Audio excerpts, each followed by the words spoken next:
ये जो एक्टिविटी है इन जिनीवा, क्या इसकी बुनियाद पर ऑफेंस नहीं बनता? क्या पाकिस्तान में इसके लिए मुकदमा दर्ज नहीं होना चाहिए?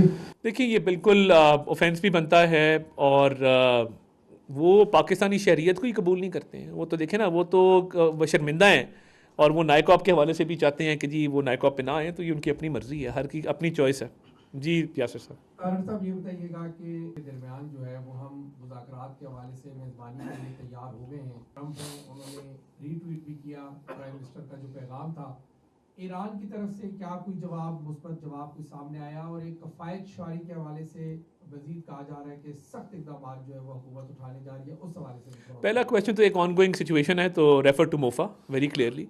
और उस पर अभी मैं समझता हूँ कि सेंसिटिविटीज़ ऐसी हैं कि वक्त से पहले कोई कमेंट करना मुनासिब नहीं होगा। और बतौर मिनिस्टर फॉर इन्फॉर्मेशन मैं अपने रोल को बखूबी समझता हूँ और मैं समझता हूँ कि थोड़ा सा इस पर हमें थोड़ा सा वेट करना चाहिए, इस पर हम बातचीत करेंगे। जी देखिए, मैं विद रिगार्ड टू किफ़ायत शुआरी आपसे अलग सॉर्ट कर लूँगा, इस प्रेस कॉन्फ्रेंस को फोकस रहने दें, बट किफ़ायत शुआरी पे मैं अलग एक सॉर्ट कर लूँगा ताकि न्यूज़ साइकिल के अंदर जो है वो अलग से खबर आ जाए। मैं भी आपसे कर लेता हूँ। बैरिस्टर साहब, अलानुर वजीर हूँ। जी वज़ीर साहब। आपने राब्तों की बात की, जो मौजूदा सूरत हाल है अमेरिका के साथ, वज़ीर-ए-आज़म की भी और फील्ड मार्शल व चीफ ऑफ आर्मी स्टाफ की भी, कि वो मतलब राब्ते में हैं, मुख्तलिफ राब्ते हुए हैं। तो क्या आईन पाकिस्तान वज़ीर-ए-आज़म के अलावा आर्मी चीफ को राब्तों की इजाज़त देता है? देखिए, स्ट्रेटिजिकली बिल्कुल देता है। स्ट्रेटिजिक राब्ते होते हैं, वो हर सतह पे होते हैं। फ़ॉरेन ऑफिस का एक अपना राब्ता होता है, प्राइम मिनिस्टर का एक अपना राब्ता होता है। तो बिल्कुल इसमें कोई कदगन नहीं है, कोई ममानियत नहीं है। और मुख्तलिफ लेवल्स पे जो जो इस डिप्लोमेसी में कंट्रीब्यूट कर सके पॉजिटिवली, उसको बिल्कुल करना चाहिए। असगर अली मुबारक को डेली मेल से मैं ये है कि गवर्नमेंट साहब का वादा भी कर चुकी है, अभी कर रही है, तो कोई आईनी जो आपके पास इख्तियार पॉलिटिकल पार्टी की हैसियत से जो डैमेज पाकिस्तान को इन्होंने मुख्तलिफ अदवार में दिए हैं उसको करेक्शन किया जाए। तो पॉलिटिकल पार्टी तो एग्जिस्ट नहीं करती है, देयर इज़ नो तरीके इंसाफ इन पार्लियामेंट। SIC के कुछ सीटें हैं, कुछ आज़ाद मेंबरान हैं, तो PTI की तो हैसियत ख़त्म हो चुकी है। तो PTI as a political party does not exist as per the current laws in the constitution of Pakistan. जी राशिद भाई। खबर ये आई थी कि जो खान साहब के साहबजादी हैं उनकी टेलीफोनिक गुफ्तगू हुई थी खान साहब जी हुई थी बिल्कुल। उसके बाद ये डेवलपमेंट हुई है। तो क्या आप ये नहीं समझते कि जी मैं ये मुकदमा नहीं बनता कि उन्होंने मुल्क के खिलाफ एक साजिश की? देखिए, इस पॉसिबिलिटी को रूल आउट नहीं किया जा सकता, मज़ीद देखते हैं, इस पर तहकीक ज़रूर करेंगे। मगर देखिए, हमारी तरफ से गुडविल जेस्चर रहा है, ईद पे बात करवाने का भी और मुलाकात के हवाले से भी हमने कहा आप आएँ। उन्होंने नहीं मानी इस बात को, उन्होंने बेहतर समझा कि बाहर रह के पाकिस्तान के खिलाफ साजिशें की जाएँ। तो देखिए, ये सस्टेनेबल नहीं है। ये जो मॉडल ऑफ पॉलिटिक्स है, आप पॉलिटिक्स में 100 तरह की शैडो गवर्नमेंट बना के, शैडो कैबिनेट बना के, गवर्नमेंट की फॉरेन पॉलिसी, गवर्नमेंट की डिफरेंट पॉलिसीज़ को तनकीद का निशाना ज़रूर बना सकते हैं। We will welcome that with an open heart. But आप मुल्क की सालमियत, मुल्क के मफाद को दाव पर नहीं लगा। उसका पाकिस्तान से कोई ताल्लुक नहीं है। मौजूद मैं उनके लिए कोई नामुनासिब लफ्ज़ इस्तेमाल नहीं करना चाहता, मगर ये फैसल जावेद जैसे लोग जो पाकिस्तान की सेनेट से तनख्वाह लेते हैं, टैक्स पेयर्स के पैसे से वो पलते हैं, कमेटियों में जाके पैसे खाते हैं, उनको तो कम से कम शर्म करनी चाहिए कि टैक्स पेयर्स का पैसा खा के ही जो है वो मुल्क के खिलाफ साजिश ना करे। तो वो परवीन शाह ने बिल्कुल दुरुस्त कहा है, तोहमत लगा के माँ पर जो दुश्मन से दाद ले, ऐसे सुखन फरोश को मर जाना चाहिए। डरना भी चाहिए, डर जाना चाहिए। खान साहब के इलाज के मुताबिक कहते हैं, इलाज उनका जो हुकूमत ने फैसिलिटेट किया है ना, हुकूमत ने किस लेवल पे हुकूमत ने मुकम्मल फैसिलिटेट किया है जिस हद तक हो सका है।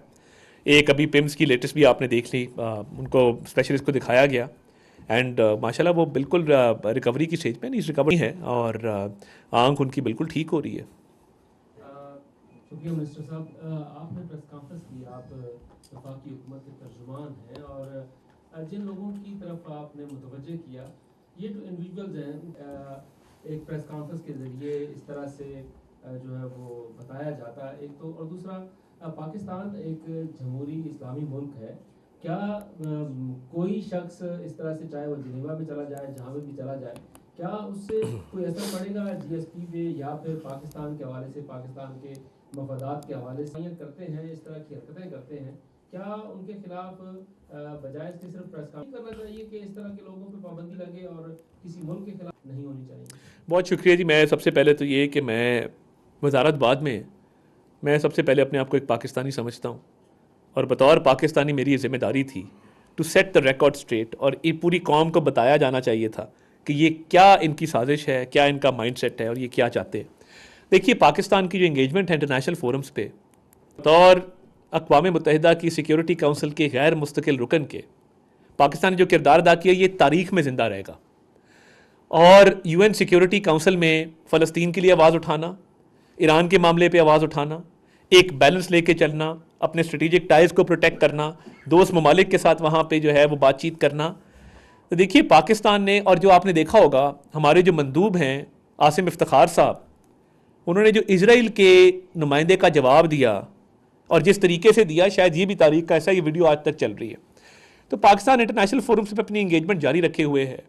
GSP+ का मिशन पाकिस्तान आया था, पूरी कंप्लायंस रिपोर्ट दी गई, स्टेट ओन्ड एंटरप्राइजेस के हवाले से, independence of board of directors के हवाले से मुख्तलिफ जो मामला हैं उनको बताए गए। तो अल्हम्दुलिल्लाह दैट इज़ सेफ। बट अगर ऐसी मज़मूम साजिशों के ख़िलाफ़ आवाज़ नहीं उठाई जाएगी, बतौर पाकिस्तानी शायद I wouldn't have been able to live with myself अगर मैं ये आज काम ना करता।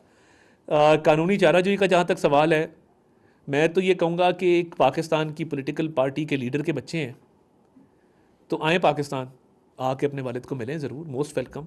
तो हम बतौर, मगर ये जो हरकत है इस हवाले से हम अपनी आवाज़ भी उठाते रहेंगे और अगर कोई कानूनी कार्रवाई बनती हुई वो that is something which needs further inquiry.